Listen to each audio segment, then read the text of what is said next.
आज विश्व में करीब 5 करोड़ लोग मिर्गी या एपिलेप्सी से पीड़ित हैं। उसमें भी करीब 1 करोड़ केवल इंडिया में ही हैं और ज़्यादातर एपिलेप्सी के जो पेशेंट्स हैं वो बच्चों में ज़्यादा कॉमनली पाया जाता है। हर एक 1000 में से 5 से 6 बच्चे एपिलेप्सी या मिर्गी की बीमारी से ग्रसित है। नमस्कार, मैं डॉक्टर जीवन Silwal, paediatric neurologist, एथिना polyclinic Siliguri से आज एपिलेप्सी के बारे में या मिर्गी के बारे में चर्चा करने जा रहा हूँ कि क्या है एपिलेप्सी, क्यों होता है, क्या क्या लक्षण होते हैं और किस तरीके से इसकी हम डायग्नोसिस करें और इलाज करें।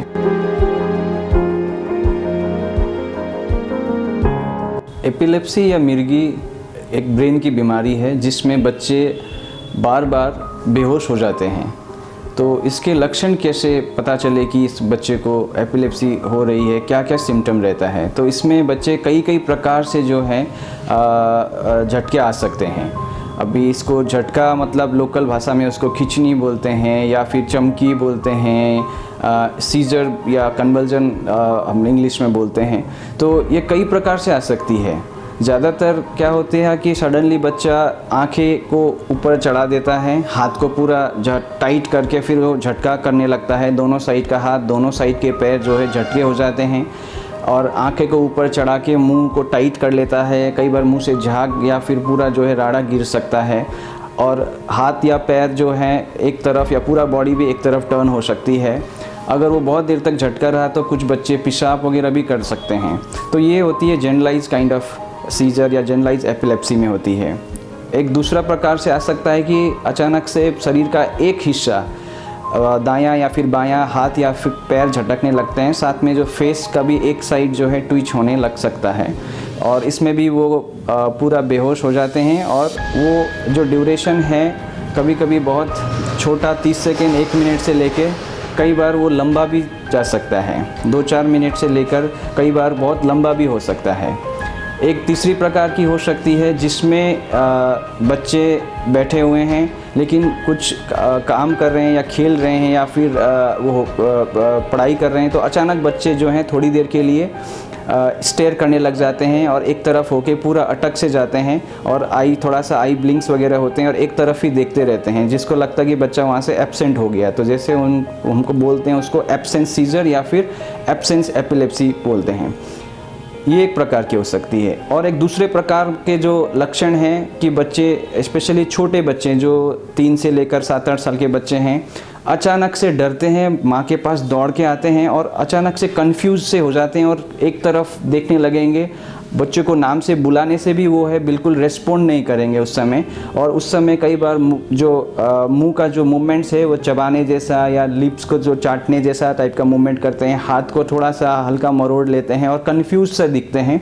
वो करीब 30 सेकेंड से 1 मिनट में ख़त्म हो जाती है, जिसको कहते हैं कॉम्प्लेक्स पार्शियल सीजर कहते हैं। तो ये भी एक अलग टाइप का लक्षण है। और एक टाइप का हो सकता है कि जिसमें अचानक से शरीर का कोई एक हिस्से में झटका आ सकता है, जैसे कि एक करंट सी लगी हुई हो, तो हाथ में हो सकता है या ये पैर में हो सकता है, कभी कभी पूरी बदन में होके पूरे गिर भी जाते हैं, इस टाइप के भी होते हैं। तो ये तो हो गए सारे लक्षण जिस तरीके से बच्चे आते हैं। अभी एपिलेप्सी का कारण क्या है, तो कारण को समझने के लिए सबसे पहले हमें ये समझना चाहिए कि हमारे ब्रेन से कंटिन्यूसली एक लो वोल्टेज जो करंट है, इलेक्ट्रिसिटी है, वो हमेशा जनरेट होती रहती है। तो अगर किसी भी वजह से ब्रेन के कोई हिस्सा में अगर अचानक से ज़्यादा स्पार्किंग हुआ या फिर ज़्यादा करंट अगर ज़्यादा आ गया तो उसकी वजह से जो है अलग से बच्चे सडनली बेहोश हो सकते हैं। तो ब्रेन के कौन से हिस्से में ज़्यादा करंट आ रही है या इलेक्ट्रिसिटी चल रही है उसकी वजह से शरीर के जो है मूवमेंट्स भी उस हिसाब से फ़र्क हो सकते हैं। तो अगर राइट साइड में ज़्यादा स्पार्किंग है तो बॉडी, शरीर का लेफ़्ट साइड हो सकता है झटका करेगा, लेफ़्ट साइड का फेस ट्विच करेगा। अगर दोनों साइड के ब्रेन से अचानक आएगा तो पूरी बॉडी जो है झटका के जैसे हो सकता है।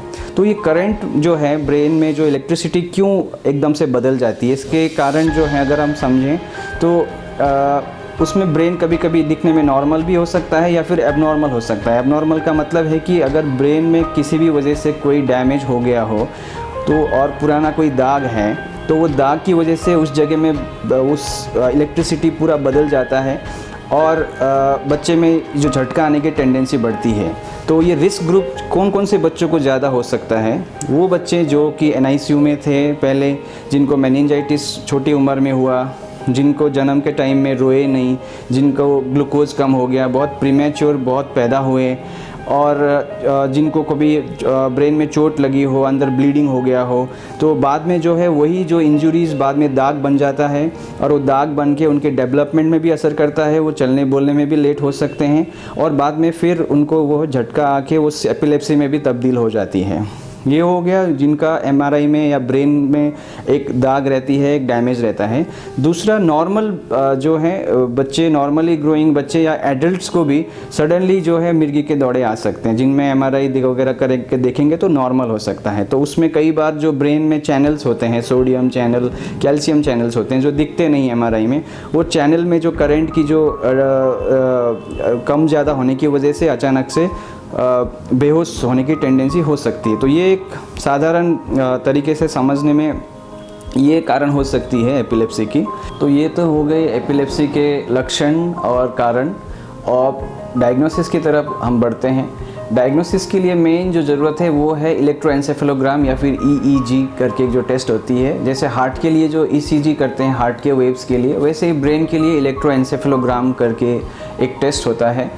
तो इसमें ब्रेन के अलग अलग वेव्स होते हैं, अल्फ़ा, बीटा, थीटा, डेल्टा, कई प्रकार के होते हैं। वो जगते समय अलग प्रकार के वेव्स आते हैं, सोते समय बच्चों के अलग प्रकार के वेव्स आते हैं, और एपिलेप्सी के जो बच्चे होते हैं उनमें अलग प्रकार के वेव्स दिखते हैं।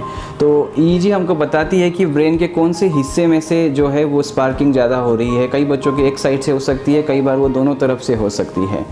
और ख़ास बात ये है कि बच्चों में जो EEG होती है, स्पेशली फर्स्ट 5 ईयर्स में, स्पेशली स्लीप में बहुत दिखने में बहुत एबनॉर्मल लगता है अगर हम उसको एडल्ट के साथ कंपेयर करें तो और एपिलेप्सी की जो पूरी ट्रीटमेंट की जो पद्धति है EEG से कई बार ट्रीटमेंट में भी उसके दवाई के छनौट में भी बहुत मदद करती है। तो सही रिपोर्टिंग EEG की होनी बहुत ज़रूरी है। और स्पेशली अगर गलत तरीके से रिपोर्टिंग हुआ है तो कई बार ऐसे मोमेंट्स होते हैं बच्चों में जो सीजर जैसे दिखते हैं, स्पेशली शुरुआत के 3-4 साल के बच्चे हैं, इनको ऐसे टाइप की बहुत सारी मूवमेंट्स होती हैं जो कि बेनाइन मूवमेंट्स हम बोलते हैं, जो डेवलपमेंटली जो नॉर्मली ग्रोइंग बच्चों को होती है। किसी को नींद में झटके हल्के हल्के रहते हैं, या फिर जगते समय में भी ऐसे कई टाइप के मूवमेंट्स हैं जो सीजर जैसे दिखने वाले, जिनको सीजर मिमिक्स कहते हैं। तो ये बच्चों का भी जो है डायग्नोसिस के लिए EEG करना ज़रूरी है ताकि वो EEG नॉर्मल रहे उनमें। और ये इसमें एक्सपर्ट की सलाह लेना ज़रूरी है, और एक्सपर्ट को ही EEG का रिपोर्टिंग करना ज़रूरी है, क्योंकि सारी जो ट्रीटमेंट की जो ड्रग की छनौट है और जो ट्रीटमेंट की जो ड्यूरेशन है वो EEG के ऊपर बहुत निर्भर रहती है। अब दूसरा जो चीज़ है हम जो मिर्गी के बच्चों में करते हैं वो है MRI ब्रेन का, या फिर कभी कभी CT स्कैन भी करते हैं। लेकिन MRI जो है डिटेल से सारे स्ट्रक्चर्स को दिखाता है कि कोई पुरानी दाग तो नहीं है, या फिर उसमें कोई जन्म से ही ब्रेन अलग प्रकार का तो नहीं है, या ब्रेन का कोई हिस्सा अलग से तो नहीं दिखता है। तो ये सारी चीज़ें जो है MRI करके पता चलती हैं। तो ये जो मेन जो है 2 टेस्ट की ज़रूरत पड़ती है। कभी कभी रेयरली हम बच्चों को कोई रेयर अगर मेटाबॉलिक बीमारियां हैं तो ब्लड टेस्ट वगैरह भी हम लोग कभी कभी करते हैं। तो ये तो हो गई डायग्नोसिस की बातें। हम लोगों को लगता है कि एपिलेप्सी एक एडल्ट की ही बीमारी है, लेकिन मैं आपको ये बताना चाहूँगा कि एपिलेप्सी एक्चुअली बच्चों में ज़्यादा कॉमनली पाया जाता है, और ये किसी भी एज ग्रुप में स्टार्ट हो सकता है। जन्म के पहले महीने से लेकर किसी भी एज ग्रुप में एपिलेप्सी स्टार्ट हो सकती है, और स्पेशली बच्चों में जो है एपिलेप्सी एडल्ट के कंपेयर में ज़्यादा कॉमनली पाया जाता है।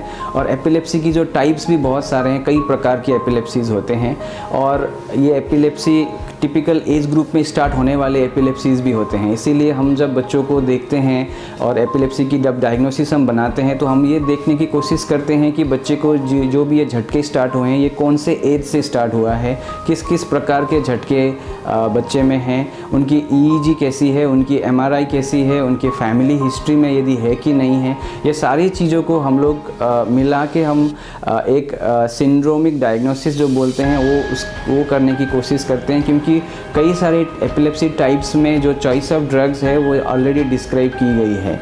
इसीलिए अगर कोई बच्चे को झटका है तो सीधा झटके की दवाई देने से ज़्यादा इम्पॉर्टेंट है कि उसमें किस टाइप की एपिलेप्सी है और कौन सी दवाई ज़्यादा बेटर काम करती है, इसकी छनौट करना ज़रूरी है। इसीलिए इसमें एक्सपर्ट की राय लेना और एक्सपर्ट की सलाह लेना बहुत ज़रूरी है।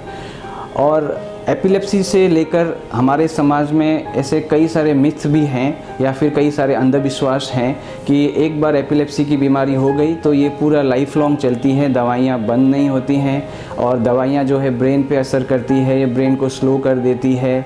और एपिलेप्सी जो है कई बार लोगों को लगता है कि एक कम्युनिकेबल डिजीज़ भी है, उनके जूठा नहीं खाना चाहिए। एपिलेप्सी के अगर बच्चे हैं तो उनको जूठा नहीं देना चाहिए।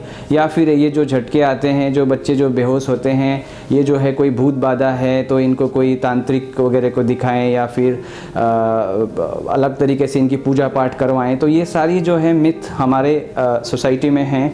जब बच्चे को झटके भी आते हैं तो मुंह को खोल के टंग को जो है जीभ को बाहर निकालने की कोशिश करते हैं। तो ये सारी चीज़ें जो है ये सब अंधविश्वास से हमें बाहर निकल के बच्चों को सही टाइम पे उनकी जो झटके हैं सही टाइम पे दिखा के उनकी डायग्नोसिस करना ज़रूरी है। क्योंकि कई बच्चे हैं जिनकी जैसे अगर एपिलेप्सी जैसे दिखने वाले झटके हैं और वो अगर ईईजी की सही रिपोर्टिंग नहीं हुई तो अननेसेसरी दवाइयाँ चलती रहती हैं। और दूसरी बात है कि बच्चों को ये जो अगर मिर्गी की बीमारी है तो वो मिस आउट नहीं करना चाहेंगे, क्योंकि अगर बच्चों में एपिलेप्सी है तो और वो ट्रीट नहीं हुआ है प्रॉपरली या वो झटके होते ही जा रहे हैं, दवाई की छनौट सही नहीं हो पा रहा है क्योंकि वो ईजी के एपिलेप्सी के टाइप्स को नहीं समझ रहे हैं, ऐसे ही दवाइयाँ चला रहे हैं, तो उससे क्या होगा कि शुरुआत के जो बच्चे हैं जो 6 महीने 1 साल 1.5 साल के बच्चे, उनके डेवलपमेंट में रुकावट भी आ सकती है अगर अनकंट्रोल सीजर्स हैं तो। दूसरी बात है बच्चों की लर्निंग में बहुत अफेक्ट करती है, उनकी मेमोरी को अफेक्ट करती है, उनके अटेंशन स्पैन को अफेक्ट करती है। और कई बार वो बच्चे थोड़े चंचलपन भी उन पे आ जाती है, हाइपर एक्टिविटी हो सकता है, उनके स्लीप में उनके बिहेवियर में चेंजेस आ सकते हैं। तो ये सारी जो कारण है जो अनट्रीटेड एपिलेप्सी की जो सारे साइड इफ़ेक्ट्स या एक हिसाब से कहें कि उनकी जो है अनट्रीटेड अनडायग्नोस्ड और नॉट प्रॉपर्ली ट्रीटेड जो एपिलेप्सीज़ की प्रॉब्लम्स हो सकती हैं। तो आप लोगों से मेरी यही एक सलाह है कि अगर बच्चे को किसी भी टाइप की ऐसे मूवमेंट्स हैं जो झटके जैसे आपको लग रहे हैं तो आज के दिन में देखिए घर घर में मोबाइल है, आप छोटा वीडियो बना सकते हैं ताकि जो है आप डॉक्टर को जाएंगे तो वो दिखा सकते हैं। तो इस इवेंट का आप वीडियो बनाएं और आप एक्सपर्ट की राय लें। ईईजी जहाँ पे भी कराएं आप देखें कि जो रिपोर्टिंग है वो एक एक्सपर्ट प्रॉपर्ली कर रहे हैं, क्योंकि डायग्नोसिस और ट्रीटमेंट का सारा जो ड्यूरेशन और सब कुछ का प्लानिंग ईईजी के ऊपर बहुत निर्भर है, स्पेशली बच्चों में। और इन सब चीज़ों को आप ध्यान रखें। तो आज हम लोगों ने सुना कि एपिलेप्सी क्या होती है, एपिलेप्सी के क्या क्या लक्षण होते हैं, क्या क्या कारण हैं, और एपिलेप्सी जैसे दिखने वाले और कई सारे मूवमेंट्स भी होते हैं, और डायग्नोसिस किस तरीके से हम लोग करते हैं। अब ट्रीटमेंट की जो बात है मैं अगले वीडियो में आप लोगों से डिटेली बच्चों में किस तरीके से इलाज करते हैं, क्या क्या ऑप्शन है मैं डिस्कस करूँगा। इसके साथ मैं डॉक्टर जीवन Silwal, paediatric neurologist, एथीना polyclinic Siliguri से आज विदा मांगता हूँ। धन्यवाद।